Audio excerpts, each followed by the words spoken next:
Hi, I'm Max Spainhour. And I'm Troy McCormick. Welcome to Indiana Outdoor Adventures.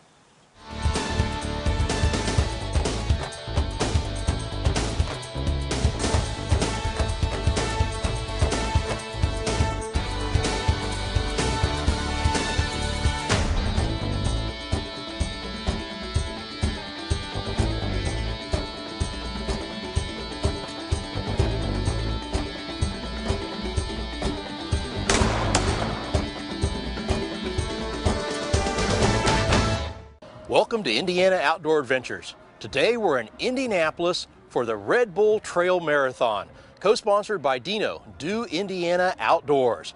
And today's exciting race, we're here in the middle of December. We've had snow flurries, temperatures in the around 25 degrees. But what's interesting about today's race is the runners will all take off on the same trail, but 4/10 of a mile down the way, they're going to hit a place where the trail splits into three and they have to make a choice. At that point, they can take the long and easy route, they can take the intermediate route, or they can take the shorter, more difficult route. It's going to be interesting to see how many take which course for today's race, because they're all going to end up back here at the start line for the finish. Let's go check in with the beginning of the race and see how things get going today at the Red Bull Trail Daze. While our runners run around and get warmed up and get ready for the race, let me just tell you a little bit about where we are today. We're on the west side of Indianapolis, Indiana at Eagle Creek Park and Reservoir. Now, what most people don't know is this is one of the largest municipal parks in the United States. There's over 1,300 acres of water, almost 4,000 acres of land. They've got a nature center, they have hiking trails, picnicking, all kinds of activities. It's an amazing little park that we have right here. There's wildlife galore, there's a lot of bird watching, deer alongside the roads. It's a great place to come and visit just for a Saturday, Sunday afternoon kind of a thing. But with the activities come things like the Red Bull Trail Daze. Once owned by J.K. Lilly of the Eli Lilly Company, the land was given to Purdue University in the late 1950s. The university later sold the land to the city of Indianapolis to create a public park. And when a large earthen dam was built to control flooding, miraculously, we had Eagle Creek Reservoir as we know it today. Now, it's easy to forget while we're out here in the park that we're only 10 minutes from the downtown area of the 12th largest city in the country.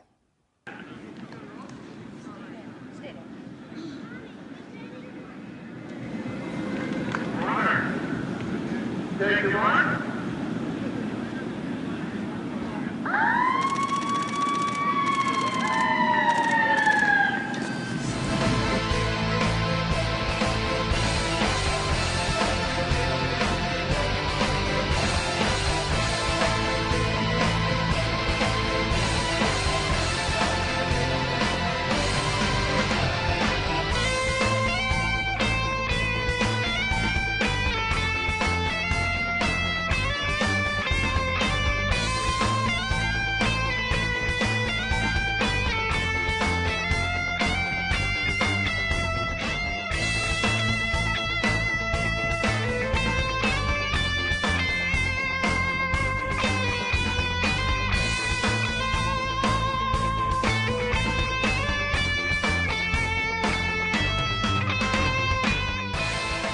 Joining us now is Joel Feinberg, and Joel is with Red Bull, our sponsor of the Red Bull Trail Daze. Joel, what'd you think of the race? That was great. Three courses. Everybody had a blast. You know, some tough sections on all the courses, but I think at the end of the day, they achieved what we set forth, which was three great courses. Everybody having a good time. Now, tell me what your position is with Red Bull and with this particular race. I'm the project manager for Red Bull Trail Daze. Actually created the event while I worked at Red Bull, and I came back to help them run the event and deliver it, and we run it in both Chicago and Indianapolis. Yeah, I know I've had a lot of the runners talk about it. They're glad that it's here, hoping that it's going to be here next year. They've had a good time. The snow quit for us, so we had nice temperature today. Yeah. The race seemed like it was a little challenging. Was it your idea to do this run for 4/10 of a mile and then got to choose easy, medium, hard? Yeah, I mean, it was one of those things where, you know, in fine Red Bull fashion, it's how do you take something that, you know, has kind of been done and throw it upside on its head, but yet still, you know, keep the values of the brand. And so, sure enough, we created Red Bull Trail Daze, where you get to a certain point where you have to pick what trail you want to go. So everybody starts together, everybody finishes together, but in the middle, it all depends on what course you want to take. And you've got this slow, or the easy, medium, and difficult. Yep. Now, I didn't go out and walk all the trails. I walked a couple of them. How difficult was the difficult? It's fairly difficult. I had a couple drop-offs down kind of into the ravine a little bit. Then you'd climb back up on the embankment of the Eagle Creek. Okay. And then you actually run alongside the embankment. So it was actually the soft ground made for better footing. Yeah. But you'd hope that, you know, with the ice and the... Of course, we were down there where all the trails were converging, and they had to run across the bridge, the little wood bridge, and make the little leap off of it. And it was a little slippery, I think, first thing this morning. Yeah. So I liked that because everybody had a little bit of a challenge, even if they took the easy route. Right. Well, I mean, we couldn't have done this without the help of the DINO guys. You know, Brian at DINO, he knows these trails the back of his hand, and he laid them out. I told him, you know, what we needed to happen, and he came up with the trails that, you know, made it happen. So we couldn't have done it without the DINO guys and all the great work that they do for mountain biking and running. Great. Well, I know we've enjoyed the race today. We really appreciate you being here in Indiana, and maybe we'll see you next time. Yeah, definitely. Great. Next year, 2012. Stay tuned. We'll be right back with more Indiana Outdoor Adventures. At Timber Sales and Management, we help landowners meet their forest and wildlife management goals through various management services, from timber management to wildlife food plots to specialized plantings. So whether you are managing your property for high quality timber production or high quality wildlife production, give Dave Powell at Timber Sales and Management a call. He is a Quality Deer Management Association member, and he promotes quality deer management by being the only land certification program inspector in Indiana. Cave Country Canoes, located in the heart of Indiana's Cave Country, offers a variety of canoe rental trips, from half-day outings for beginners to 2-day adventures for the more experienced enthusiast. Our canoe trips follow the gently meandering Blue River through the wooded hills of southern Indiana. Abundant wildlife and great fishing opportunities abound. Go to cavecountrycanoes.com for more information about our canoe and kayak trips. Your next adventure is just a paddle away. Hillbilly Custom Game Calls, offering the finest and precision-made diaphragm mouth calls for wild turkey hunting. Each call is handmade and gauge-stretched for exact tension each and every time. Select from double and triple reed calls like you've never heard before. We also have an assortment of handmade wood box calls, glass and slate top pot calls, and predator calls that will make us your source for all of your custom game call needs. Look for us online at www.hillbillygamecalls.com. Follow Indiana Outdoor Adventures online with Facebook, Twitter, and our website. Stay up to date with our exciting adventures as we're out in the field filming and meeting new people. From news updates and announcements to Twitter posts by co-host Troy McCormick. Why wait until the next season of shows when you can follow us as we're filming them? Join us online to get the most current news on Indiana Outdoor Adventures. Choice ahead. Choose wisely. Welcome back to Indiana Outdoor Adventures. Today we've got an interesting and exciting race in Eagle Creek Park, just outside of Indianapolis, Indiana. The race today is rather unique because there's a choice to be made right in the middle of the race. The runners, after they get started, they run about 4/10 of a mile, and then they come to a divergence in the trail. You either have to run to the slow trail, which is the easy way. You can take the medium route, or you can take the shorter, harder route. Now, our runners here have begun to split up. They're making their way through the woods. They're on one of the 3 trails, and they're all getting ready to come back to where they'll finish up the race on the same part of the trail. Here comes our leader right now. In fact, you can see number 2 position coming in along the trail in the background here. The runners all converge back together here and start making their way toward the finish line. There he is now, our first place runner for the day, getting ready to cross the finish line. Vince Jordanowski coming across the finish line. He will receive the winning prize today. He ran the hard course.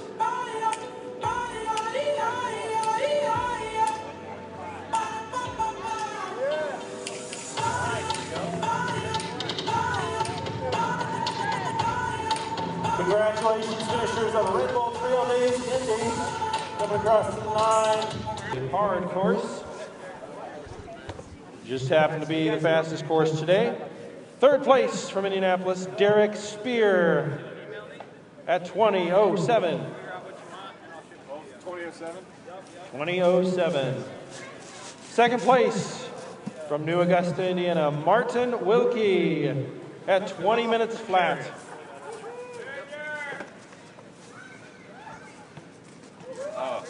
And taking the win today, the only person to break 20 minutes, Vincent Georgescu from Carmel, Indiana at 19:42. And they all ran the short course today, the hard course. And they'll go home with a case of Red Bull and a pair of Stockton shoes. Not bad. Let's hear it for our top three men. All right, hey, nice work. All right, we're going to take a few boxes back, see this guy for the actual parachute. Email Michael here, and he's going to go on and pick up. And I chose a hard course today. I've done other trail races before, and I like the tricky, technical, difficult, paths. They're more fun to me, so that's why I chose hard. Plus, it was a little bit shorter, so I knew it was about 3 miles, and I knew that'd take me about 20 minutes, so I could kind of gauge how close I was to finish to pace myself and for the rest of my race strategy. It was good. You got first place. What was your time? I ran, I guess it was about 3 miles in 19:45, 19 minutes, 45 seconds. And what was the course itself like? The course itself was, the hard course that I ran. All trails, if not a lot of little bits that were off trail, straight through plain woods without any path. Trail, lots of hills, not very good footing, and essentially we followed streamers, neon streamers that were tied to trees, tied to poles, and that's what marked our course for us. Great. Were you in the lead the whole time, or were you following people? I started out in the lead, and then when it came to the split where you chose medium, hard, or easy, I chose hard, and I guess a couple other guys followed me. So I was the first person to start the hard course, and I did stumble. I actually fell on my face for the first time in multiple years. The trail got me, but that's what made it fun. So that kind of put me back a little bit, still running with the same 3-pack of guys. We basically finished the race together. Sounds great. You gonna do it again next year? I'd love to do it next year as long as it's here. I'll sign up. Great. Perfect time of year. School's out for me, so it's perfect. It's good. Great. Well, Love the congratulations. temperature. Thank you. Thank you. Brian, we've had quite a race today, and DINO's been the major push to get this thing here. How did you entice Red Bull to bring the Trail Daze here to Indiana? It actually went the other way. Oh, They contacted us because they knew that we were the experts on trail running in Indiana. So they came to us and they said, here's the idea. They had done it in Chicago last year, and they wanted to do the same thing in another city, and Indianapolis was one of their target cities. So we said, we're your people. So we helped them lay out the trail. We made all the coordinations with Eagle Creek Park and did everything necessary to make it happen. And we did everything we could to make sure it was a good event. And Eagle Creek Park made a nice central Indiana location for something like that. It's an extremely popular location. In Indianapolis, a lot of people run here. A lot of people are used to coming here to run and do trail running events. So it's a good place to do a new event like this, get it started. We had, what, 160, 170 racers? I think we were about 160 registered. Now, we were doing something new during this race, too. We actually had tracking chips, timer chips, or Right. what do you call those? Right. Yes, we have used electronic timing. It's called chip timing. Chip timing. And it's done by, in this case, it was a tag that's worn on the shoe. And then when they come across the finish line, it will read their finish time, and we don't have to manually do that. It's done electronically. We also had an announcer information area where they, about 10 seconds before they finished, we could read their name and announce who they were and where they were from and that kind of thing. So you had chip sensors before they got to the finish line. That's right. That allowed you to do that. Right. And then you had one that officially locked in their time as they crossed the finish line. That's right. And that's what was hidden under the blue mats. That's what the blue mat is for. The blue mat is the reader for the electronic timing. So, right. And we looked at the chips, and it was just something fastened to the shoelaces on the shoes. And, Yes. And then they were able to remove those at the end of the race. in this case, they're reusable. They attach to the shoes, and they're taken off and returned at the end of the race. With DINO, we are actually moving to a different type of chip timing. This one is one we're using temporarily. Next year we're going to do one that is worn on the race number itself, so the runners don't have to do 2 steps. They wear the race number on their body, and the chip is on that. That's good. So they won't have to put one on their foot. Now, for those that aren't familiar with DINO, I know we've been along and filmed some of your trail marathons and BMX races. Tell us a little bit about what DINO offers throughout the year. Well, DINO is an acronym for Do Indiana Off-Road, and what we put on are events that involve trail running, mountain biking, or some combination of those two. We also have an adventure race and a triathlon that's held off-road. So our running races range anywhere from a 5K length, and this race falls about that length, up to a trail marathon. And our mountain bike races have all different lengths and different ability levels as well. So we are the experts in Indiana on trail running and mountain bike events. Great. Well, I think you've had an excellent event today, and we've enjoyed being out here with you. So we'll see you in the woods and the trails next time. Great. Thank you. Wonderful. After serving our country, serious injury shouldn't prevent our veterans from enjoying life. Paralyzed Veterans of America works with veterans to ensure that their health care and benefit needs are met, provides assistance with career needs, and offers challenging and rewarding activities. The Kentucky and Indiana chapter of PVA is proud to provide adaptive sports for members that includes hunting, fishing, trap and skeet shooting, bowling, and billiards. Visit us online to learn more about Paralyzed Veterans of America. Sugar Camp Lodge offers some of Indiana's finest trophy deer and wild turkey hunting opportunities. We have 400 acres of woods, marshes, and farmland that provides amazing habitats to hunt. You'll enjoy great meals and accommodations in our beautifully remodeled 1850s lodge. Sugar Camp Lodge is available for meetings, get-togethers, and special occasions. Visit us online at www.sugarcamplodge.com for more information and to book your next hunting adventure. Looking for adventure? Marengo Cave has it all. Explore the underground wonders of Marengo Cave with our 2 easy walking tours, or go on an adventurous cave exploring trip with hard hats and lots of mud. Kids will love discovering gemstones at the Cave Springs mining flume.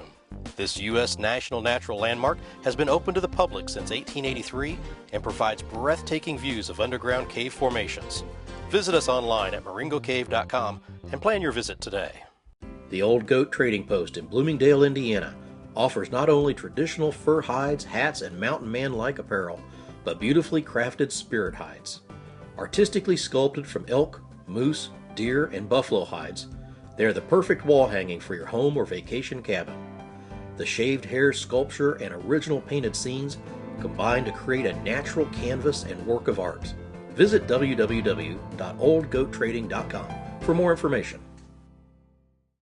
Let's venture down to Bedford, Indiana, and check in with the Limestone Heritage Festival, an annual festival dedicated to the men and women that work the limestone, the artisans that sculpt and craft the statues and monuments and limestone building blocks that we see throughout the country. Now, this annual festival draws people from all over Indiana to come watch some of these artisans working their craft. And that's what we're going to do today. We're going to check in with these guys and watch a little bit of their magic that they work with the stone.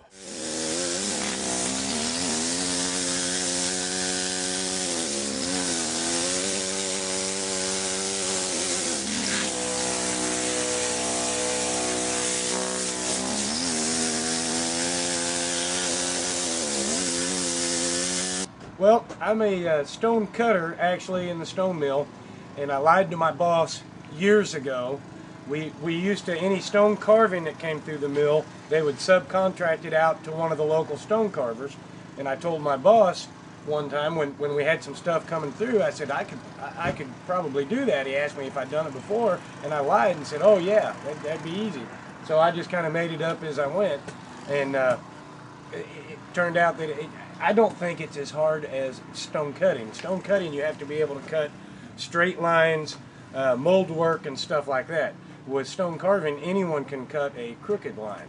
Now, I think the trick is, like, if you want to make something look real, like a leaf or anything, you have to really cut a sharp edge on it and undercut it. And I think that's what separates the men from the boys. To make something look like limestone lacks color. So you have to make, I call it cartooning. You have to make everything overemphasized. Without the color, you have to go shading and... Right, you really have to, like if you just do a regular leaf, you might see an oak leaf and it may be almost flat. It's definitely flat when it's on the tree, when it's green. But what I will do is overemphasize all the veins in the leaf and make the edges razor sharp.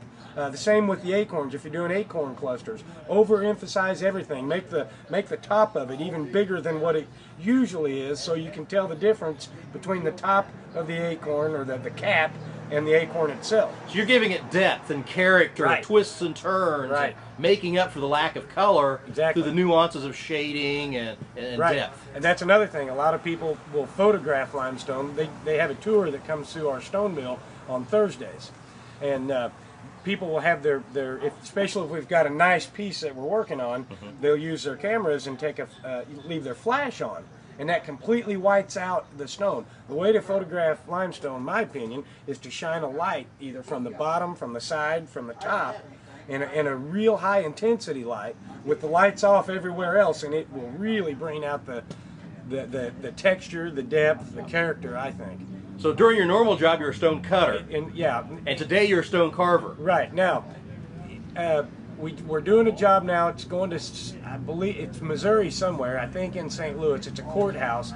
And there were 2 medallions with Lady Liberty, not Liberty, Lady Justice, with the blindfold on, holding the scales and the Right. sword. And I think it's 1.5 inches relief. But to me, like I say, I always found that very easy.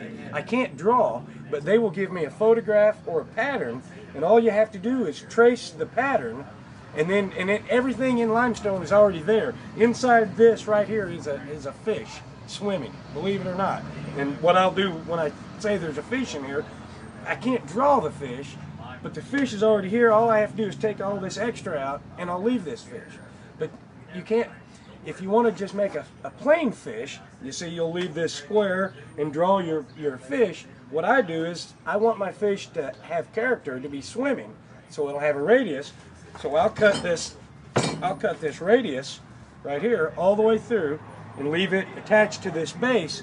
And then once I get this side concave and this side convex, I'll draw my fish on it with the tail, and then cut that outline. I will leave only probably a thumbprint with this fish attached to the base, and that's what makes it art, really. When you look at this piece, you will think that there's no way you can cut a fish on a base without either breaking it or maybe that I glued it on there, but I won't. I will make it to where it is one piece of stone. You visualize it in your mind. Yes. And I have to, because I can't draw. I can't even draw stick people.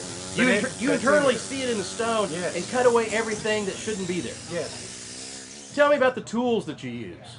These tools are, most of them are carbide. This one is not. This one is. Some of these tools that I have are over 100 years old. They used to be, and I've got a few at home, used to be they had a ball on this end, and they had a wooden mallet. And I believe the mallet was made of some kind of heart wood. So really it didn't have any bounce to it. When you hit it, it just thudded. Solid. Right. My great uncle tells me, Uncle Garnett tells me that they would take 7 strokes and then 1 break.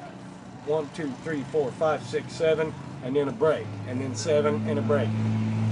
I've never used a mallet. I've used a hammer, and if I'm doing something real delicate, you can take a very small tool and then and another tool and tap on it. So that, because the air hammer is much more aggressive. We have a mechanic at the mill who doesn't make our tools, but he can take a shank like this. He can heat the tip up, make a radius, and I probably have 600 or 700 chisels. Some of them duplicates, you know, but there's some of them that are just better than others. You can have 2 tools that look exactly alike, and they'll cut completely different. Yeah, and then some tools like this tool here, and I don't know who the guy's name is, C. Taylor, wherever it came from, garage sale, auction. It cuts better one way than than the other, and I don't know why that is. But one side of this chisel will cut better than the other side. The side Taylor sticking out cuts better. Huh. And I've got a bunch of tools that belong. I've got one, I believe it's G.W. Gratzer, and he was one of the first cutter, carver industrialists here in Lawrence County. I believe it was George Gratzer. I've got a few of his tools. I've got Jack Bush's tools, who's the grandfather of one of my friends who was a stone carver. And honestly, the chisels with names on them mean something. When I die, I don't want my chisels to sit in a basement or an attic. I want them to continue to. I think whoever this guy was, his tool is still creating art. It's still pulling art out of stone. Exactly. Well, tell me how the air chisel works. Inside the air hammer, you can hear there's just a piston in here, and I believe it was around 1900, 1907 when this took over the mallet. And all it is air is injected into the air hammer, and there's a piston inside, like a car piston that just goes in and out, and the air comes in, makes the piston do its thing, and your exhaust is this hole right here. This air comes out this exhaust, and by throttling that, you can see the hole in my glove. If you throttle that, you can make it hit lighter. It will the vibration will be very tiny. If you let go of that, the piston is allowed to move freely. And I don't know how many hours I've been doing it, actually carving for about 15 years. So you've got an inherent skill you just kind of found. Did you have anybody teach you or train you? Or? I worked for 6 months with Bill Galloway, and what Bill Galloway did for me was he really gave me. I always saw these stone carvers and thought there's just no way. I saw the work that they did, and like I said before, I have no artistic ability. I can't draw, but I saw these beautiful things that they did, and working with Bill Galloway, I had to do it. He said, "This is your piece. This is what it needs to look like." And if I had a question, I'd ask him. I worked for him for about 6 months, and he really turned the light on for me as far as gave me confidence.